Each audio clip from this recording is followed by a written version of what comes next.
Está no ar o EduCast.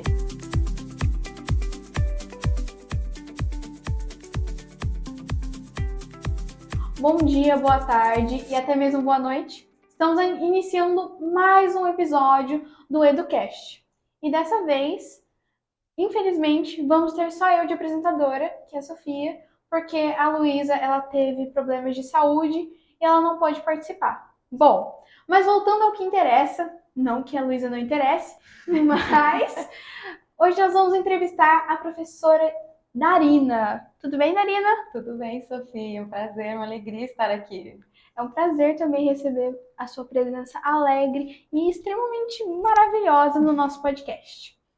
Acho que a gente pode iniciar com aquela pergunta que vem de todos os podcasts. Darina, quem é você? Pergunta filosófica, né? Muito! Bom, eu sou a Darina, uma mulher de 40 anos, fiz 40 anos neste ano. Eu sou mãe de dois adolescentes, professora, esposa, filha de pais assim que foram muito presentes na minha criação. E assim, eu sou uma educadora inveterada. Eu, eu nasci para isso que eu faço. Eu tenho uma certeza muito grande assim dentro de mim.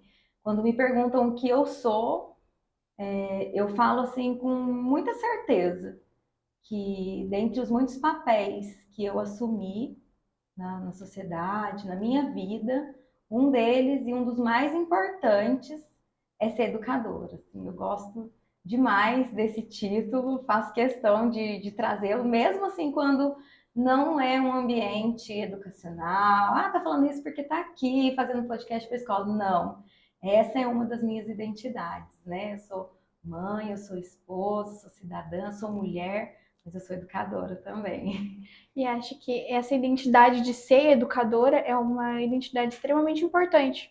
Eu gosto muito de ver, não gosto, porque vocês são isso, vocês são a base. Sem os educadores, sem toda essa visão que vocês trazem com a educação, eu acho que a sociedade seria nada, vamos assim dizer. Porque é clichê, mas a educação muda vidas e continuará mudando.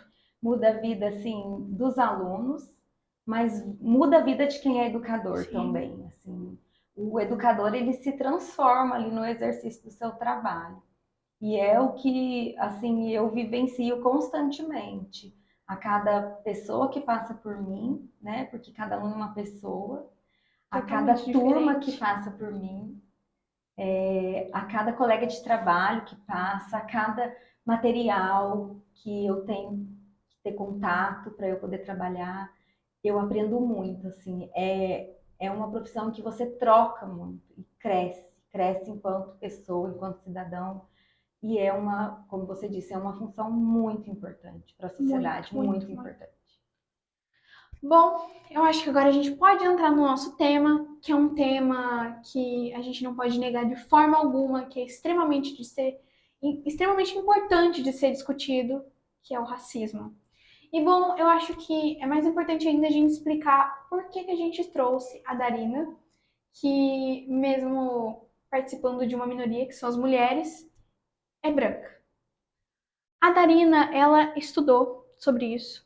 E além do fato dela ser branca, é importante que nós peguemos pessoas que são brancas para falar de um assunto que ainda é muito tabu, que ainda é muito criticado, que é tomado como mimimi, vamos assim dizer. Então, quando uma pessoa branca, que muitas vezes, vamos assim, porque os brancos eles estão sempre acima, ela vem e fala e quebra esse tabu, é importante, porque dá voz, porque afinal os brancos estão acima, mesmo que a gente negue essa realidade, essa é a realidade. Então é extremamente importante.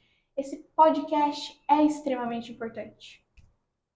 É bacana, assim, a Sofia falar isso, porque a gente, quando fala de minorias, a gente sempre tem que pensar que a gente nunca pode fazer nada sem a minoria participar. Então, hoje aqui, a gente tem a representatividade da minoria, nesse sentido, racial, mas a gente também tem esse outro lado, que é um lado importante nessa história, que é um lado que também precisa urgentemente se posicionar Sim. e começar a agir e a tratar a temática. Porque se esse outro lado, que é o lado privilegiado, ele não conseguir fazer esse processo, vai ficar muito difícil. Muito, muito. Tanto para quando a gente fala de minoria racial, quando a gente fala de minoria com relação à heteronormatividade, quando a gente fala de deficiência, se as pessoas que estão na condição privilegiada, elas também não tiverem essa voz e esse lugar de fala junto, sempre ao lado, ou talvez até um pouquinho atrás das pessoas que representam esse processo, vai ficar muito difícil de nós quebrarmos situações assim que são emergentes na nossa sociedade. Exatamente.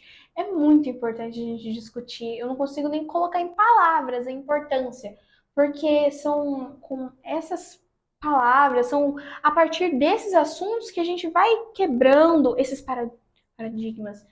E assim, não tem como negar o racismo, porque muitas vezes ele é negado. E quando você nega o racismo, você nega anos de escravidão, anos de dor, passados por pessoas que não tinham por que passar por aquilo e que eram subjugadas simplesmente pela cor da sua pele e por ser quem eram. E bom, a gente começou a falar sobre racismo, entramos no assunto. E você, enquanto educadora, eu quero saber por que é tão importante para você e por que você aborda o racismo. Olha, assim, na verdade, essa questão ela começou a ficar mais latente para mim quando eu mudei para Cruzeiro. Eu moro aqui há 16 anos. Caramba! Eu nasci na cidade de São Paulo, mas com 8 anos eu fui morar em Cunha. Então eu tenho poucas lembranças da cidade de São Paulo. E Cunha é uma cidade, né, do interior, aqui do Vale do Paraíba, e a população de Cunha, ela não tem muitas pessoas pretas. Então, nos espaços onde eu convivi, tanto porque muitos espaços na sociedade, eles são frequentados pela camada privilegiada, mas porque ali não é um ambiente, um lugar em que haja muitas pessoas pretas por questões históricas de localidade. E não é o que acontece em Cruzeiro. Então, quando eu vim para cá, eu comecei a trabalhar numa escola municipal, onde eu trabalhei por 10 anos, ali dentro da sala de aula, dentro daquele espaço. E o interessante é que essa escola, ela é uma escola em que a prefeitura ela pega crianças da periferia da cidade inteira e reúne lá. Então, em 2011, eu fiz um trabalho para a gente conhecer a identidade local e 76% das crianças eram pretas e pardas. E uma coisa que eu achava muito interessante, assim, é que quando eu ia ao comércio, a outros espaços, eu não via tantas pessoas pretas e pardas. Então, isso me chamava muita atenção. E nesse ambiente, nessa escola, eu passei ali, né, aprendendo também sobre a profissão, situações de injúria racial, de racismo, com as quais eu não soube lidar. Mas eu achava que eu sabia lidar. Eu achava que o que acontecia ali, a forma como eu tratava situações, era a forma ideal. E assim eu permaneci por um longo tempo, né?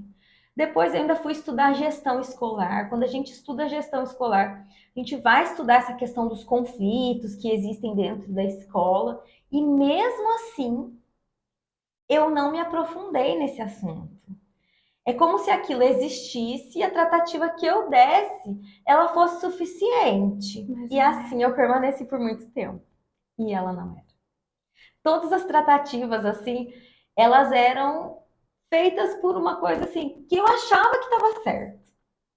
E aí, quando eu fui para o mestrado, nós tivemos lá no mestrado créditos em que nós passávamos por estudos, né? A gente tinha que ler artigo científico, a gente tinha que ler muitos textos, livros que falavam sobre diversidade, que falavam sobre inclusão. E esses créditos, eles eram obrigatórios.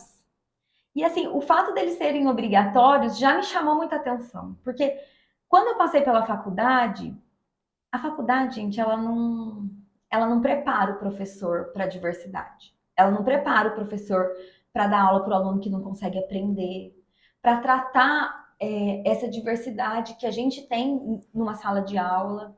Ela nos ajuda a dar aula para quem consegue aprender e é como se ali existisse uma homogeneidade de pessoas. Só que não é assim. Não é A sala mesmo? de aula é um lugar assim muito diverso, né? Então, eu já me chamou a atenção, eu falei, nossa, é um crédito obrigatório, porque a minha linha de pesquisa era de formação docente. Eu não fui para a linha de pesquisa da área de inclusão, mas esse crédito era obrigatório. E assim, sabe, Sofia, quando a gente passa por uma experiência de participar de uma minoria, a gente tende a voltar o nosso olhar um pouco mais para essas questões, né?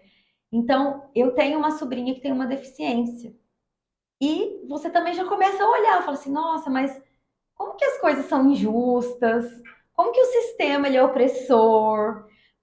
E isso foi juntando, né? Foi juntando o fato dessa experiência pessoal, a minha experiência em sala de aula, esses textos do mestrado, mas assim, eu posso dizer para você que teve um momento assim que foi crucial. A gente leu um artigo da Nilma Lino, que é uma pesquisadora preta muito importante no campo acadêmico. Ela foi fazer uma pesquisa sobre era chamado, né, antigamente, salões étnicos, onde as pessoas iam fazer tranças e tudo mais.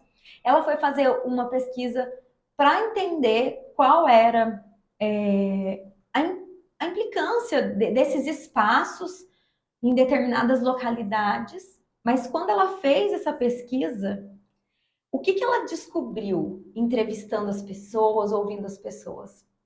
Que as marcas do racismo ficaram mais latentes nessas pessoas no ambiente escolar. Então, todas elas vivenciaram alguma situação na escola em que o racismo ele se fez muito presente. E eu não dormi.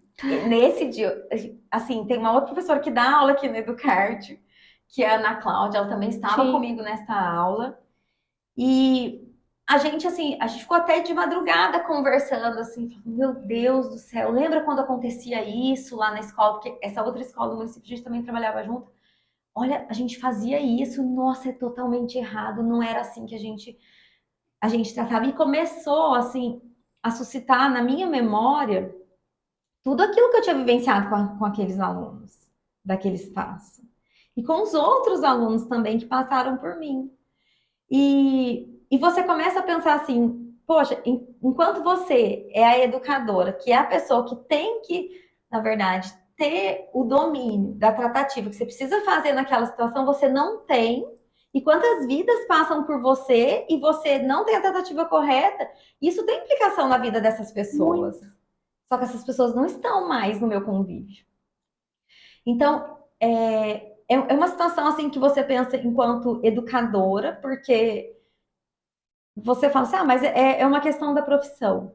Mas dentro de todo educador também mora uma pessoa. E dentro da professora Darina mora a pessoa Darina, mora a cidadã Darina. Então, assim, se eu quero formar cidadão dentro da minha sala de aula, é urgente que eu saiba fazer as tratativas adequadas, que eu saiba identificar situações de injúria racial, que eu saiba identificar que não existe racismo reverso, que eu saiba identificar quando é que uma pessoa ela está sendo ofensiva, quando a pessoa tem um ato discriminatório, e como é que eu faço para suscitar nessas pessoas uma forma de conviver em sociedade que seja uma forma justa, né? Porque esse é o meu papel enquanto educadora. Então, assim, esse momento, esse texto, que é um texto forte, ele, assim, eu acho que ele foi aquele pingo no i, aquela parte que faltava para que eu me voltasse e falasse assim, não, eu tenho um compromisso.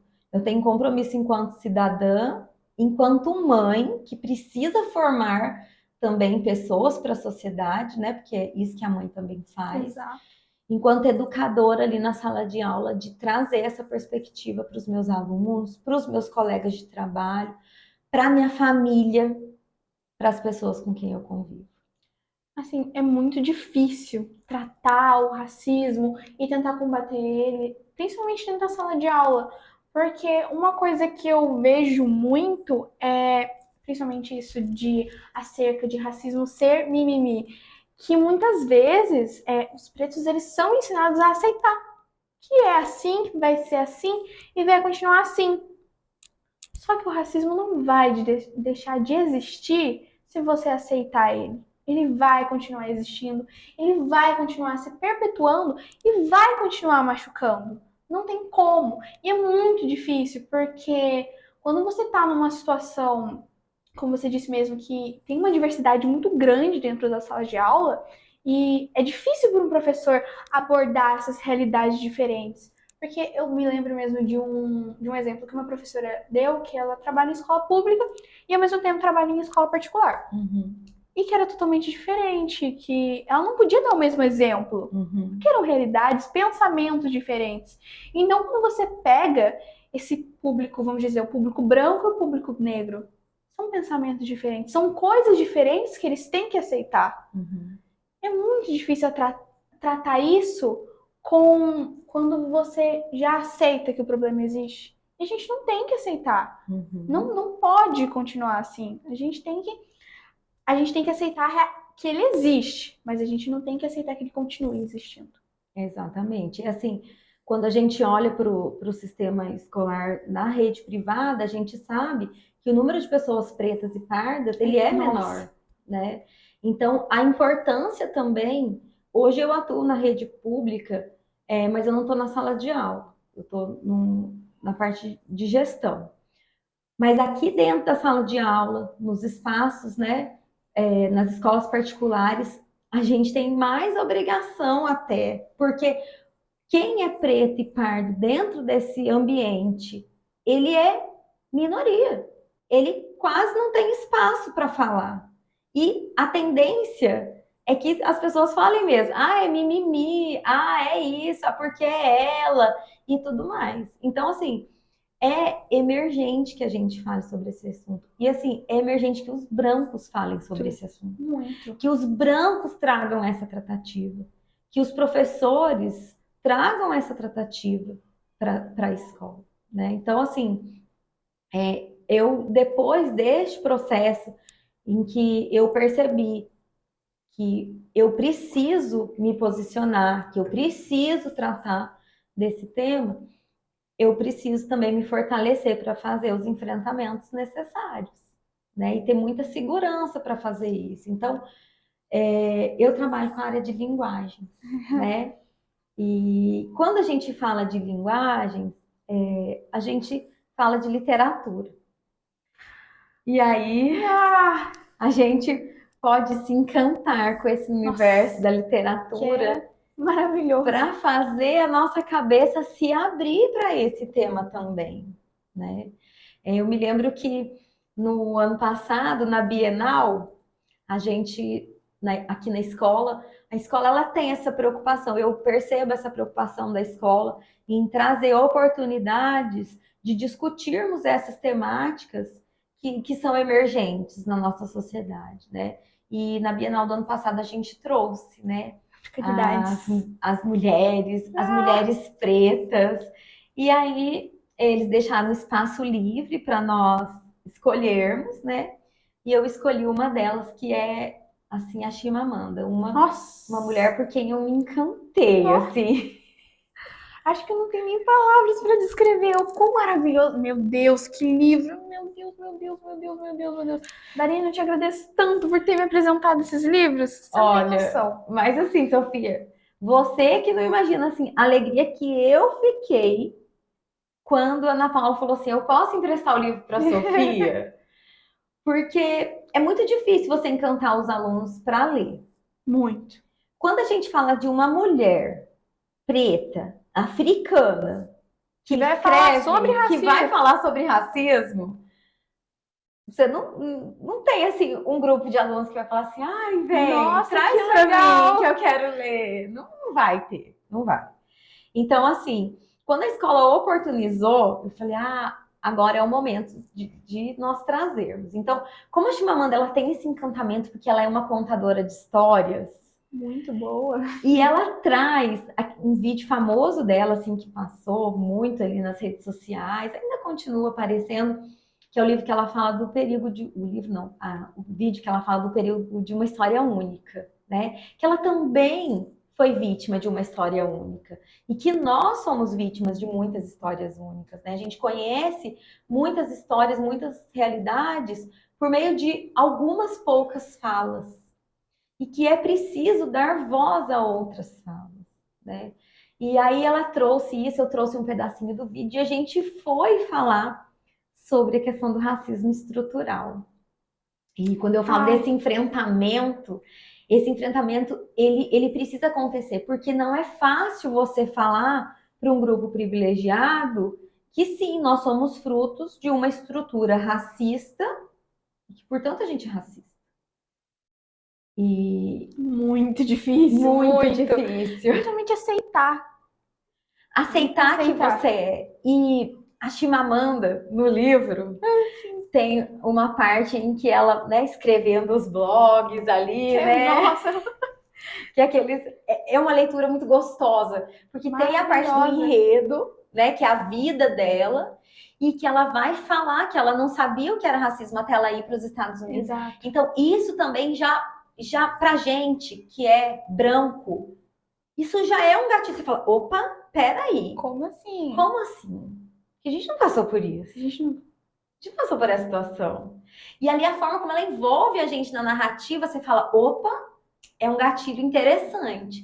E ela vem depois na escrita, nos blogs ali, com uma escrita tão Meu crítica. Deus. Ela contando as histórias que ela vivenciava, os olhares, os dizeres. É tudo muito real, né? É muito real. Casa com o que ela está contando no enredo, mas casa com o que você vivencia também numa sociedade que é estruturalmente racista.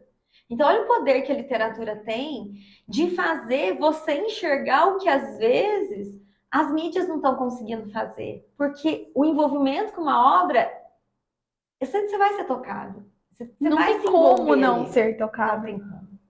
E ali em uma das escritas dela do blog, ela fala assim, os racistas, eles não são monstros, estão lá cheios de dentes e gostam querendo engolir as pessoas. Os racistas são pais de família, trabalhadores, frutos dessa estrutura. São pessoas normais. São pessoas normais. Sou eu. Né? Então, a literatura, ela também nos ajuda a fazer esse reconhecimento. Porque quando a gente fala, você se considera uma pessoa racista? E eu falo assim, sim, eu me considero uma pessoa racista. Eu falo assim, nossa, mas como você fala isso? Né? Como que você tem coragem de falar uma coisa dessa? Mas quando você entende que esse racismo, ele vem das estruturas e que se você faz parte dessa estrutura, você não consegue fugir disso. E esse reconhecimento é o primeiro passo para que essa estrutura, em algum momento, ela seja quebrada, então faz sentido você se declarar racista. Só que é uma fala muito forte. É muito forte. É muito forte. Hoje, você vai falar isso para as pessoas. Não, eu não tô sou falando racista. por você, eu não sou. É que assim, a gente consegue perceber o racismo nos mínimos detalhes. Quando você tá passando na rua e você olha pro lado e vê um negro, você sente o quê? Comece a analisar os passos do seu dia a dia. O que você pensa quando você vê uma pessoa de cabelo crespo? Quais são suas palavras ao se dirigir para falar sobre essa pessoa? O que você pensa sobre as características físicas de uma pessoa que tem traços negros? O que você pensa? É feio? Por que é feio? Porque é negro? Por que essa música é ruim? Porque veio de um negro? Por que você tem medo dessa pessoa? Porque ela é negra? É nesses mínimos detalhes que a gente tem que se atentar. E quando a gente começar a se atentar, a gente vai deixar de endossar essa mentira de que o racismo não existe. O que está acabando. Porque eu já ouvi mesmo essas frases que o Brasil é um país muito miscigenado. E tem muitas oportunidades, muito igualitário. Se ele é tão igualitário, por que que na favela a maioria é negra? Por que que as pessoas que mais sofrem que são negras, pardas?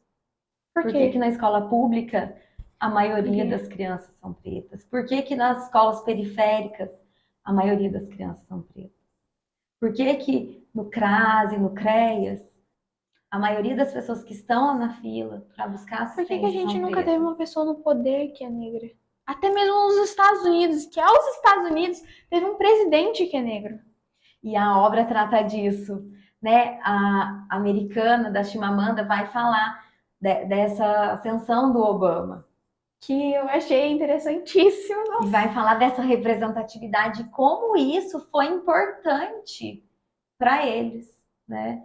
Então, eu acho assim que hoje eu acredito que a literatura, a linguagem, ela tem muito, muito poder Muito. para fazer essa reflexão sem essa polarização que é muito assim inerente ao nosso contexto atual.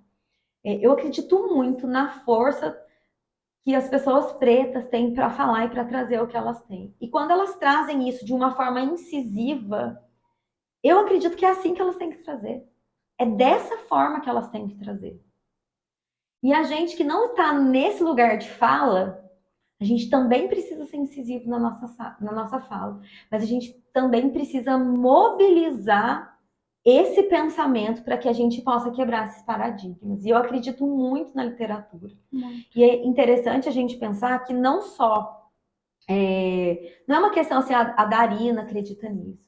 Se a gente olhar os vestibulares hoje, eles também estão seguindo essa tendência de trazer escritores negros, autoras negras para leituras obrigatórias dos grandes vestibulares, né? A FUVEST em 2026, ela vai trazer um rol só de mulheres para as leituras obrigatórias. E muitas dessas mulheres são pretas, né? Se a gente for olhar para a história da literatura, gente, isso é maravilhoso, assim. Muito. Isso para mim é maravilhoso. Quando no ano passado eu peguei a prova do Enem e eu olhei o poema da Conceição Evaristo, que vai falar: a minha bisavó sofreu lá no navio negreiro, aí a minha avó, ela veio e ela estava ali, né, nesse ambiente escravocrata, a minha mãe veio e já começou a suscitar alguma rebeldia, eu vim, mas é na minha filha que as coisas vão acontecer, né? E isso é maravilhoso, porque não se houve espaço para essas pessoas no campo das artes e principalmente da literatura. A literatura, ela foi por muito tempo um espaço artístico extremamente elitista e racista. Sempre. Né? A gente vê a figura de uma mulher lá no parnasianismo, mas é uma figura quase assim. Agora que ela aparece nos livros didáticos, ela nem aparecia, é coisa assim de 4 anos que vem aparecendo. E depois no modernismo, mas no modernismo aparecem mulheres, primeiro as mulheres brancas, então as mulheres pretas demoraram para aparecer, né, na literatura. E é engraçado assim, quando você fala desse olhar, né? Basta você olhar, você conversar, você perceber, você começa a trabalhar. Eu que sou professora, no caso, né, trabalho com linguagens, eu olho para a literatura, eu percebo isso, mas você vai em outros espaços sociais. O meu irmão, ele trabalha com música clássica. Gente, você vai lá na Sala São Paulo, não tem quase nenhum músico preto. Ainda mais se for mulher, aí que não tem mesmo. Né? Então não tem espaço para essas pessoas ali, porque a gente tem uma sociedade estruturalmente racista e que por conta desse racismo também imputa para essas pessoas a não oportunidade de participar desses espaços, dessas manifestações artísticas. Então, assim, você começa a perceber, e quanto mais você percebe, menos você vai negar que aquilo existe. Eu acredito muito nisso. quanto mais o professor ele vai para a sala de aula e ele prova para os alunos, né, com dados, ele fomenta isso nas discussões que ele fala, ele leva a pensar, embora ali naquele momento nem todos concordem com ele, Depois vai ficar aqui. depois vai ficar. Vai ficar aqui, você vai começar a pensar. Vai. Porque de qualquer maneira vai tocar em alguma parte. Você vai. Ele pode não admitir, mas ele começa a pensar.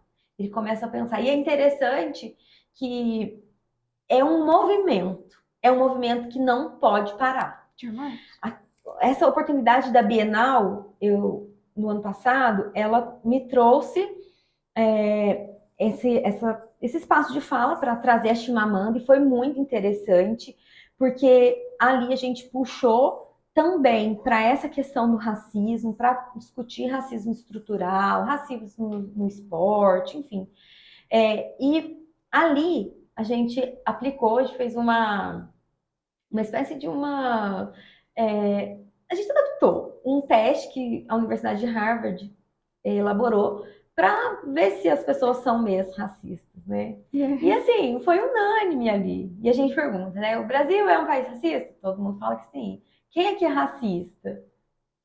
E 2 pessoas levantaram a mão nesse dia. Mas quando elas terminaram o teste, todas eram. Né? Então, foi um momento de reflexão. Você percebe que aquilo paralisa. Opa, peraí. Então, diante de tudo que a gente viu, será que é isso mesmo? Né? Eu não digo para você que todo mundo saiu dali com outro pensamento, ou, assim, pronto para combater isso. Mas já saiu mobilizado, vou dizer assim. Vamos assim. Pensando, refletindo. Que é o que a gente tem que começar fazendo. Porque sem essa reflexão não tem como. Não vai quebrar o paradigma, não vai quebrar essa estrutura opressora, né? Não vai. Em que a gente vive. E o legal, assim, da Bienal foi que a Ana Paula me acompanhou ali. E ela gostou tanto, ela falou assim, você me empresta o livro? Eu falei, eu empresto. Aí a Ana Paula leu e se encantou. E a Ana Paula leu e se encantou você, Sofia. Foi uma das minhas melhores leituras. Encantou você, e aí você se encantou e leu. E a Ana Paula se encantou tanto que eu já emprestei outro para ela, que ela emprestou para você, que emprestou para outra professora. Então pode parecer um movimento que só assim, isso não adianta, isso não resolve. Não, eu não estou falando que vai resolver.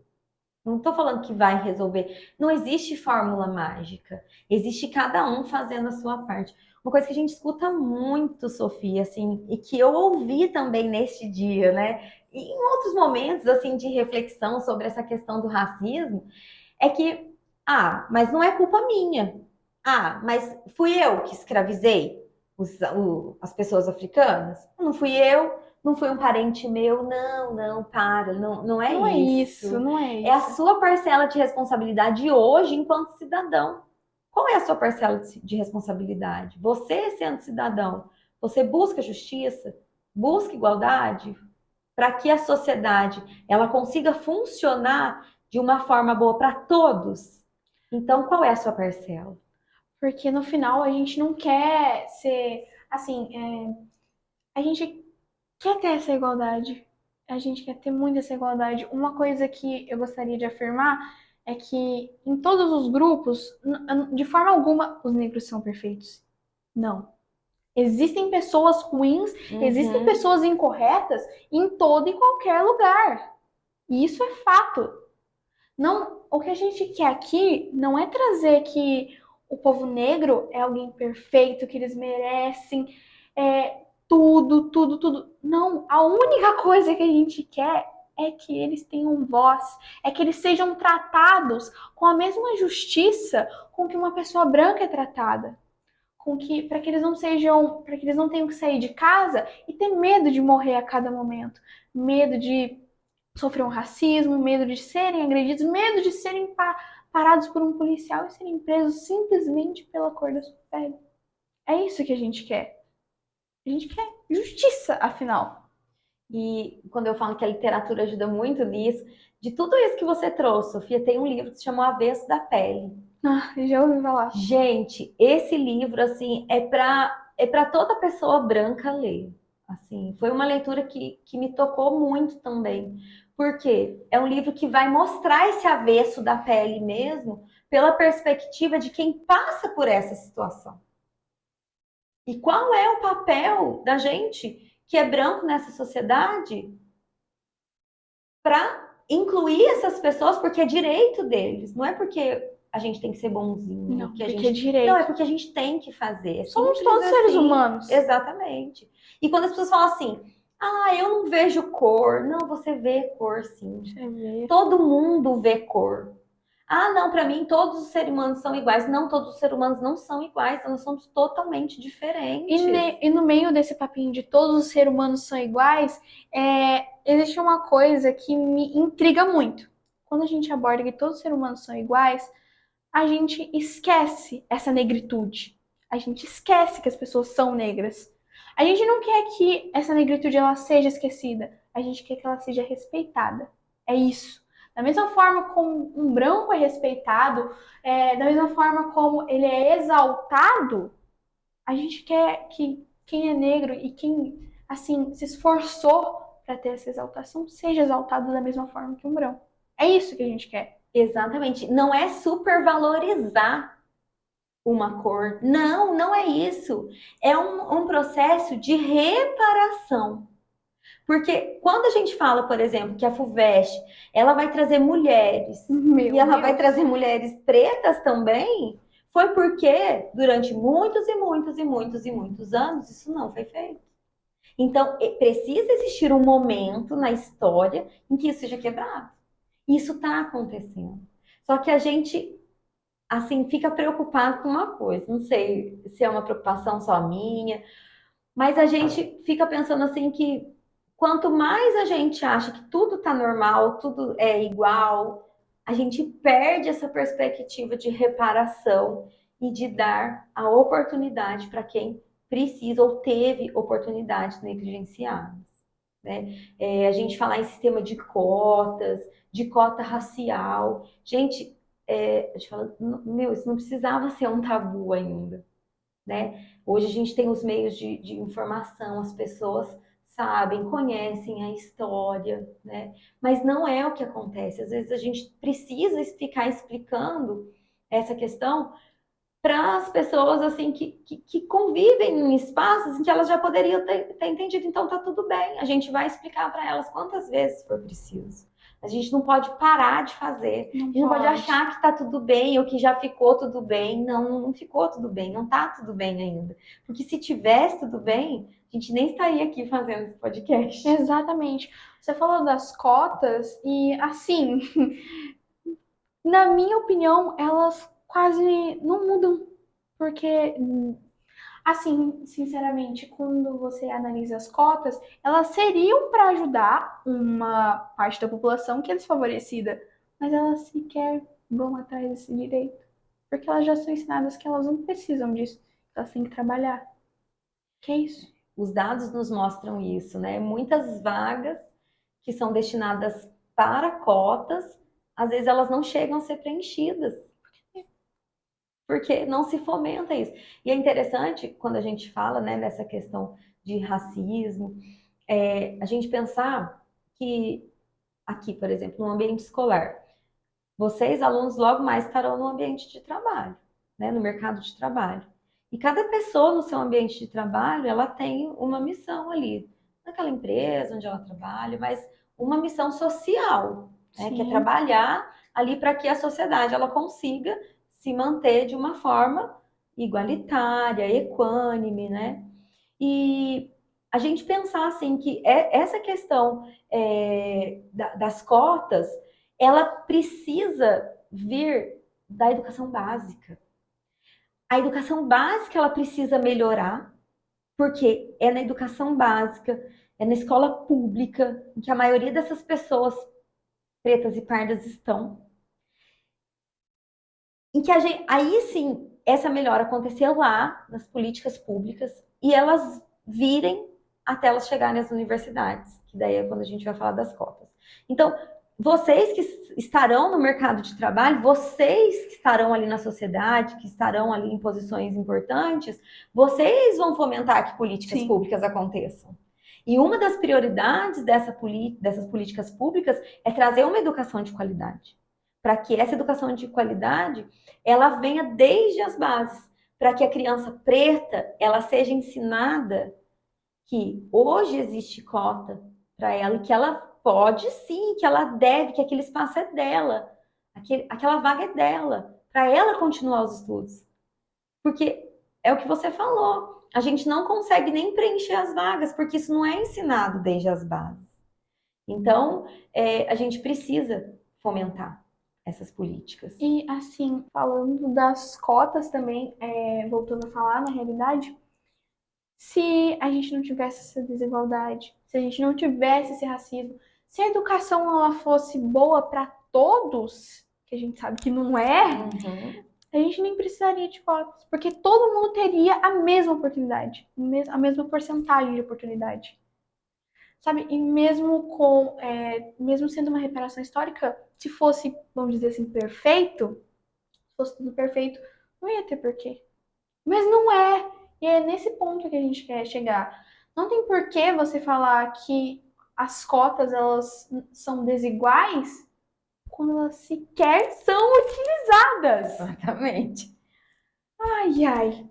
Falar de cotas educacionais desiguais, quando a gente tem um sistema educacional que é um sistema, vamos dizer, que apresenta muitas falhas e que muitas vezes perpetua, porque é o que eu falei para você, quando eu falei da minha experiência enquanto educadora no espaço da escola pública, né? E não é questão assim, eu não coloco a culpa na universidade que não me preparou, coloca a culpa. Não, porque enquanto eu estava lá para estudar e para ser uma formadora de pessoas, também precisaria buscar.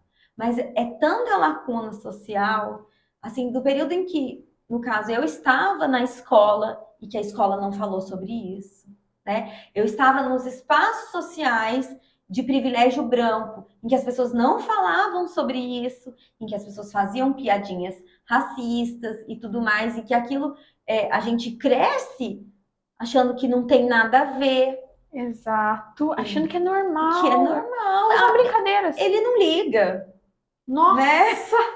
Um tanto de vezes que eu já escutei essa frase, ficava indignada. Simplesmente indignada. E, assim, às vezes até a gente discute muito isso, assim, em casa, porque fala, e quando a pessoa que é preta fala que ela não liga? Não interessa que ela fala que ela não liga. Você que não pode falar.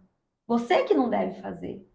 O que ela fala, o que ela põe pra fora, isso aí depende dela. Você não sabe o que tá lá dentro. Você não sabe o avesso da pele. Né? Então, a questão é você não falar, né? E quando a gente fala, Sofia, desse campo de linguagem, né? Para além da literatura, o que a gente aprendeu, né? Neste ano, nas primeiras aulas nossas de gramática, né? Falando sobre língua e linguagem, tudo comunica, até o silêncio comunica.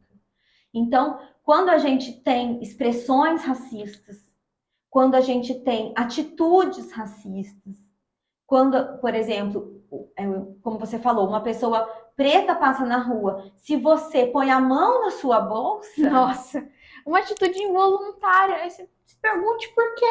Se pergunte por quê, exatamente. Isso também está comunicando. E comunicando o quê? Que o racismo na nossa sociedade, ele está na raiz, nas estruturas.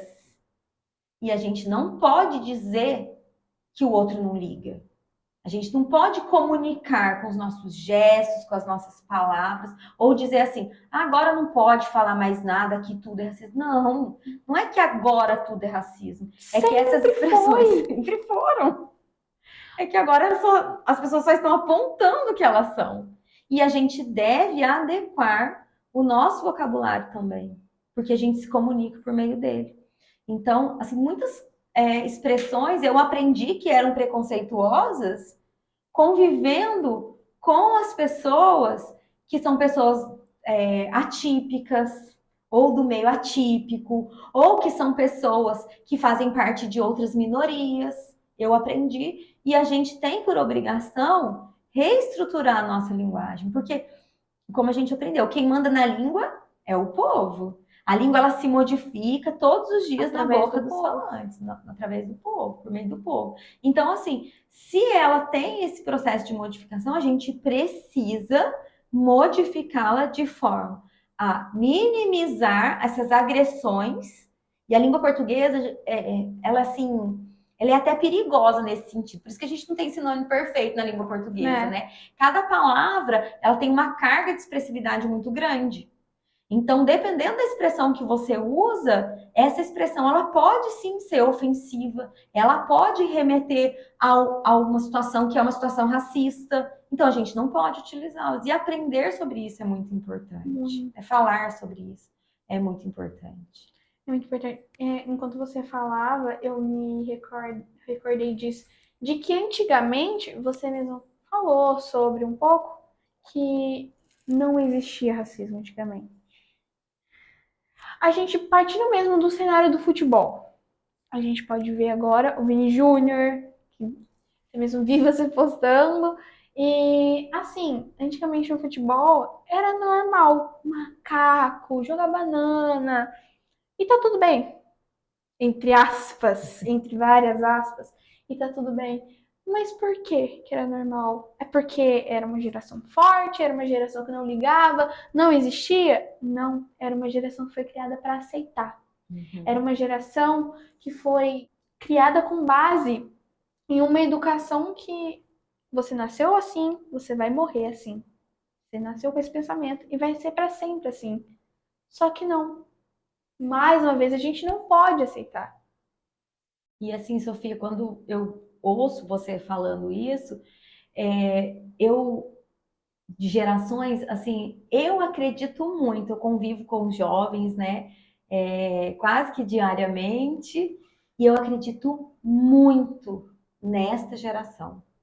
Pode falar que é a geração fraca, a geração do mimimi, não. É a geração que está colocando, se posicionando, trazendo situações que mobilizam estruturas. E é disso que a gente precisa. É uma geração muito questionadora, muito cheia dos porquês. Isso é muito bom. Isso é muito bom. E quando a gente fala de racismo, se a gente não tem essas pessoas que mobilizam essas estruturas, que fazem, que põe o dedo na ferida mesmo e fale, olhe, tá errado, olhe, não é assim, não pode ser assim, nós não vamos aceitar, nós não vamos perpetuar esse pensamento. Não é porque algo vigorou até então que ele precisa continuar. Gente, isso é assim de dar uma esperança para a gente que é educador e que é pai, que é mãe, né? As pessoas que assim estão nos ouvindo, né? Hoje, pensem muito antes de falar assim que essa geração é a geração do mimimi, que é a geração que não aguenta nada e tal. É lógico que a gente tem situações, né? De um protecionismo exacerbado por parte da família e tudo mais em algumas determinadas situações. Mas, gente, é a geração que está questionando paradigmas. É a geração que está querendo quebrar arquétipos que são extremamente nocivos para a nossa sociedade e que podem fazer com que essa sociedade ela seja melhor para os nossos filhos. Que sejam políticos melhores, que sejam pessoas que vão fomentar políticas públicas melhores, que serão educadores melhores, né? Então, assim, quando a gente traz isso para dentro da sala de aula, mais do que uma obrigação nossa enquanto educador, né? Às vezes eu fico arrumando um jeito, assim, de trazer ali dentro da gramática um exemplo que eu vá falar de uma estrutura, vamos dizer assim, sintática, morfológica, mas que eu também vá puxar a temática, mas mais do que uma obrigação, é um dever meu, né? Eu poder fazer isso para vocês que são questionadores e vocês perpetuarem isso nos espaços onde vocês estão, principalmente nas mídias sociais. Principalmente porque é o que mais atinge as pessoas. A internet tá aí para isso. A gente tem que usar a internet de uma forma boa, que é atingindo as outras pessoas acerca dessas questões. E você, assim, trazer essas reflexões para esses espaços que são muito acessados, gente, nós não temos a dimensão disso. Não. Assim como Muitas vezes eu falo isso, nós, professores, a gente não tem a exata dimensão do quanto a nossa fala, ela é potente e ao mesmo tempo ela é perigosa.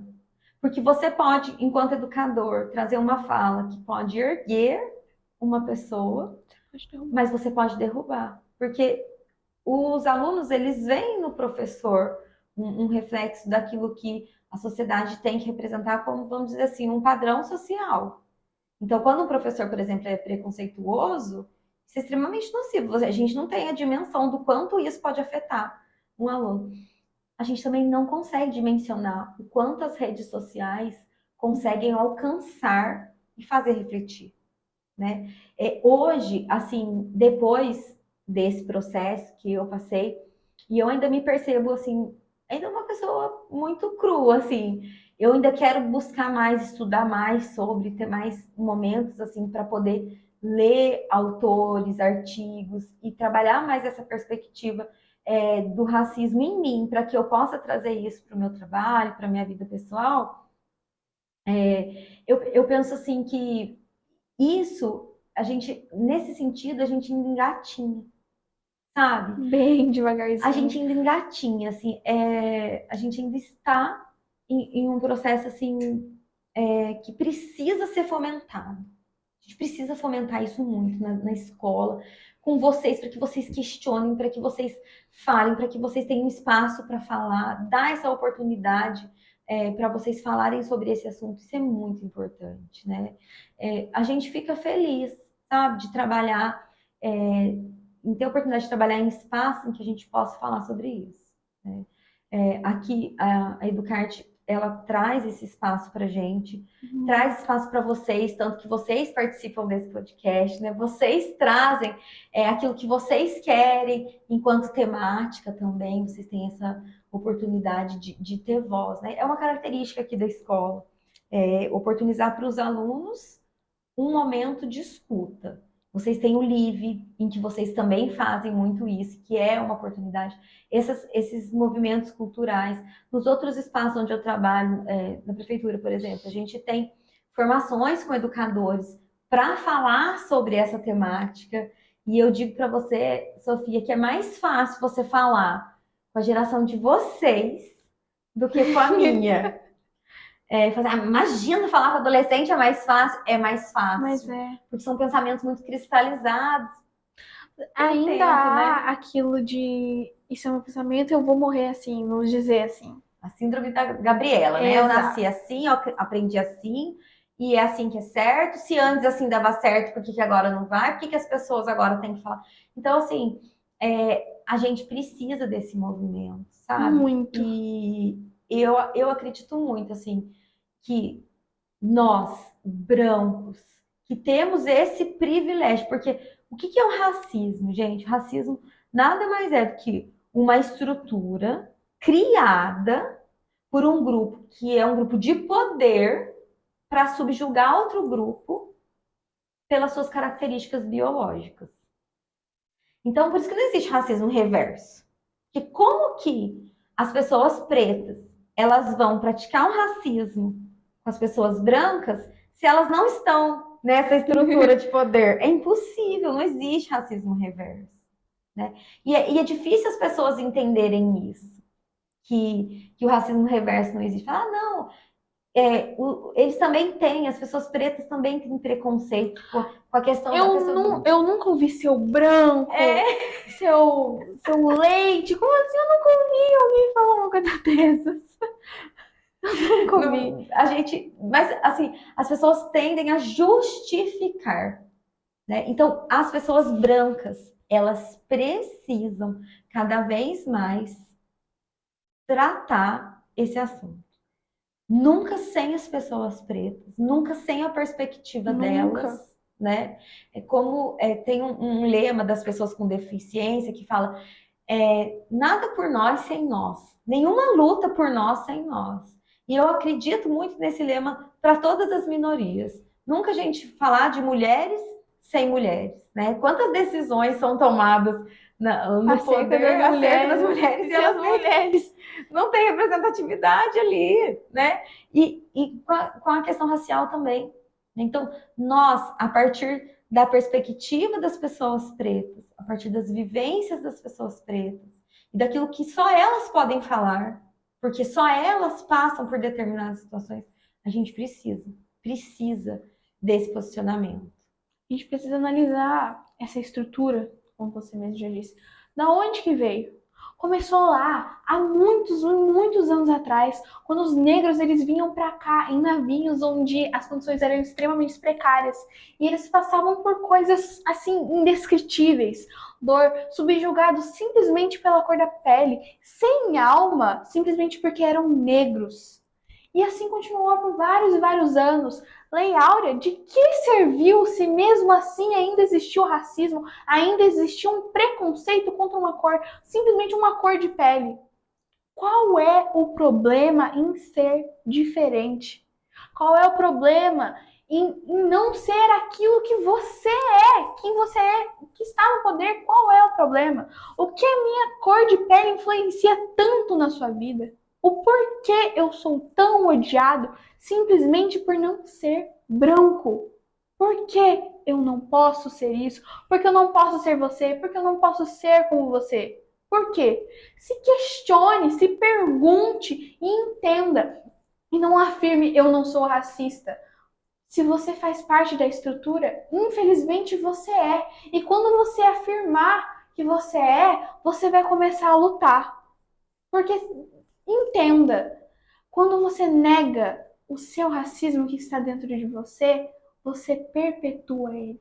Racismo não é brincadeira. Ele mata, ele machuca e continuará matando e machucando se nada fizermos. E se essas pessoas, que são pessoas brancas, não passarem por esse processo que você acabou de trazer, Sofia, é um processo de reconhecimento de que nós fazemos parte de uma estrutura racista, portanto, nós somos racistas e que a gente precisa se mobilizar para quebrar isso. Se não for algo conjunto, nós juntos, a gente não quebra. A gente não quebra. Então, a gente não quer falar de culpa. A gente quer falar de parcela de responsabilidade. Hoje, um recado importante é: o que cabe para você? Nos seus privilégios, o que cabe para você? Qual é a sua parcela de responsabilidade social? A partir de todas essas discussões que nós tivemos aqui hoje. O que cabe a você? Quais reflexões você precisa fazer? Que tipos de postura? Nos seus ambientes, onde você trabalha, onde você estuda, onde você está, no seu ambiente familiar, qual é a sua parcela de responsabilidade? Na formação de pessoas que são da sua responsabilidade. Muitos pais, né? Muitos docentes, muitas pessoas ali que às vezes veem situações de racismo acontecerem, mas elas se calam, né? Então a gente precisa assumir a nossa parcela de responsabilidade. Isso é muito importante. O racismo ele é tão enraizado que até mesmo dentro de mim ele está presente. Porque quando eu me olho no espelho e penso, nossa, como eu queria que meu cabelo fosse diferente. Porque ele não é igual, porque ele não é liso, porque ele não é do mesmo jeito como deveria ser, porque ele não faz parte do padrão. Ele é enraizado e ele existe. Mais uma vez, a gente tem que se questionar. E partindo agora desse questionamento, Darina, como que você acha que a gente vai poder mudar o cenário do Brasil a partir de tudo isso que a gente discutiu, a partir de tudo isso que a gente decidiu, vamos assim dizer? Olha, pode até parecer clichê, né? E assim, isso vem da professora, então por isso que ela vai falar. Mas eu acredito muito no poder que a educação tem.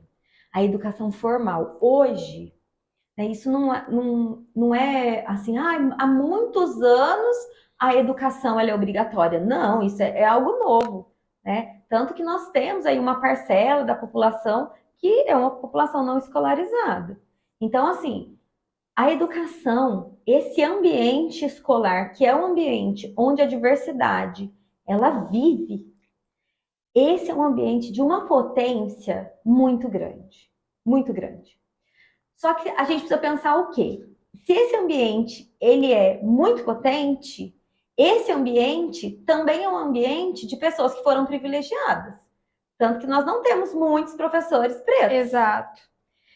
E aí eu volto de novo para a nossa parcela de responsabilidade. Então, se esse ambiente é potente e se ele ainda não tem alcançado a potência que ele tem, é porque os privilegiados, eles não fizeram a sua parte. Então, tem que começar, na minha visão, nesse ambiente educacional. Porque você mobiliza a forma de pensar desde os pequenininhos. Olha que importante isso que eu vou falar. Você fomenta o olhar para a diversidade. Você fomenta a criança a entender a diversidade e a olhar para a diversidade como algo normal. A diversidade é normal.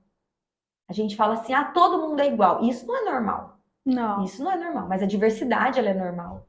E a criança, no ambiente escolar, ela se perceber nesse ambiente diverso e ela conseguir perceber estruturas nesse ambiente diverso. Então, ela perceber que, por exemplo, alguns grupos, eles são subjugados. Por quê? Porque a escola fomenta esse olhar para ele. Quando ele está ali, ele percebe. Quando ele sai da escola, ele percebe. E essa reflexão, ela começa ali desde muito cedo. Então, eu acho que o ambiente educacional, ele é muito potente. Muito. E o que a gente falou, as mídias sociais. Nossa, sim. As mídias, assim, e esse poder da representatividade, Sofia, do que você falou, né? Quando eu olho pro meu cabelo, eu falo, meu cabelo eu queria que ele fosse liso, porque os padrões, eles vão trazer isso. E a representatividade, ela é extremamente importante. E as mídias sociais, gente, elas têm uma potência em trazer essa representatividade, em quebrar esses padrões, muito grande também, muito grande. Muito, então, muito. Hoje, eu penso que esse conhecimento advindo tanto do ambiente, do universo educacional, quanto das mídias sociais, eles são, assim, o nosso instrumento maior para a gente conseguir continuar quebrando essas estruturas. Uma velocidade maior, com uma incidência maior, que é o que a gente precisa. Precisa. Rápido, vamos assim dizer, rápido. Porque a gente não pode deixar que isso continue acontecendo de forma alguma. Como você bem disse, a representatividade é uma das coisas mais importantes. Das mais importantes. Porque se você se vê ali, você se vê. Você se vê bonita ali. Você se vê admirada ali. Você vê as suas potencialidades ali, enquanto pessoa humana. Isso é tão importante. Todos nós precisamos disso. Né? Todos precisamos de representatividade. Então, quando a gente fala dessa questão racista que permeia a nossa sociedade, a gente fala dessa representatividade de pessoas pretas em todos os espaços, principalmente em espaços de poder, em espaços muito acessados. Por isso que a gente fala das mídias sociais. A gente precisa, né? E uma dica, assim, sigam páginas de pessoas que falam sobre o assunto. Sigam pessoas, leiam essas autoras e autores pretos, né? Eu faço até algumas indicações aqui, né? A gente já falou de Americana e Hibisco Roxo, da Chimamanda. Tem um outro livro dela maravilhoso, que é Meio Sol Amarelo também, que é uma leitura que vale muito a pena. Da Djamila Ribeiro, Pequeno Manual Antirracista. Eu acho que essa leitura é uma leitura para ser feita até em família, eu penso. É uma leitura que precisa estar na escola, mas é uma leitura que precisa estar em casa também, para a gente ter essa consciência de formar as crianças para as diversidades étnicas, raciais, religiosas, enfim, de orientação sexual, de identidade de gênero. A gente precisa, né? Então, eu acredito que o Pequeno Manual Antirracista da Djamila é uma leitura assim, muito potente. Tem a Conceição Evaristo, ela trata dessa questão racial com um lirismo muito interessante, assim. A Chimamanda, ela já é mais direta. Sim. A Conceição, ela é direta e lírica ao mesmo tempo. É uma delícia ler Conceição Evaristo, né? Mel Duarte, contemporânea, maravilhosa, poetisa, também uma poesia forte, é muito bacana a gente ler. Tem uma autora moçambicana, a Paulina Chiziane, que também é de um livro que a FUVEST cobrou, né, que vai falar dessa influência do colonizador nos espaços, como o Hibisco Roxo também vai tratar, né, que vai contar a história de uma poligamia, né, e a poligamia, ela é decorrente, né, daquele espaço, da cultura deles, e quando vem a colonização branca, aquilo é um conflito, eles entram em choque ali, e como que isso é nocivo, né, para uma sociedade. Faz perder a cultura, a identidade. Que a gente também viu um pouco na nossa formação sobre mais ou menos o que aconteceu com as pessoas indígenas quando os portugueses aqui chegaram, né? Então, a gente também entender essa perspectiva é uma leitura, assim, que vale muito a pena. Então, hoje nós temos, assim, um rol de autores muito bacanas, que nos ajudam muito a pensar sobre o assunto, abrir nossa mente, para a gente entender que se a nossa sociedade ela é uma sociedade racista, a gente também a gente precisa falar sobre esse assunto, a gente precisa dar espaço para que esse assunto circule dentro dos lugares onde a gente frequenta, né, os nossos espaços de trabalho, de estudo, espaços familiares, para que a gente assuma a nossa parcela de responsabilidade e faça as mudanças que precisam ser feitas acontecer. Exatamente. Urgentemente, por favor. Urgentemente. Urgentemente. Bom, gente, como vocês bem ouviram, a Darina dando uma aula pra gente sobre racismo e a gente tendo uma conversa, assim, não vou nem abordar como interessante, porque ela foi muito mais do que isso. Mas eu quero agradecer quem chegou até aqui e terminar perguntando: o sol é realmente para todos ou não é? Bom, muito obrigada novamente. Um beijão e até o nosso próximo episódio. O EduCast é uma produção da Escola Educarte, com produção, edição e direção de Isabela Lopilato, Marcos Souza e Jader Elisei. E apresentação de Luísa Ferraz e Sofia Helena da Glória.